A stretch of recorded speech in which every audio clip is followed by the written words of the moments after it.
Comment est-ce que ici, au cabinet, une soixantaine de personnes déjà ont arrêté de fumer grâce à l'hypnose en quelques semaines? Parce que finalement, une addiction, c'est comme une mauvaise herbe. Ça a plein de ramifications. Et nous, on va venir attaquer chacune d'entre elles les unes après les autres.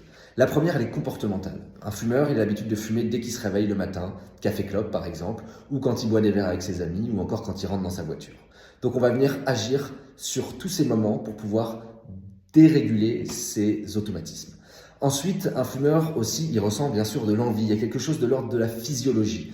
La nicotine rentre dans le sang, elle est métabolisée par le foie en cotinine, et tout ça, ça crée des envies. Et nous, on va travailler sur l'hypnose, par exemple, avec le dégoût ou sur le fait de réduire cette envie. Enfin, l'addiction, elle est psychologique, avec un aspect émotionnel. Quand je fume, j'ai la croyance que ça me détend, et je fume contre le stress. Et enfin, je suis fumeur. Il y a un aspect identitaire qui est important.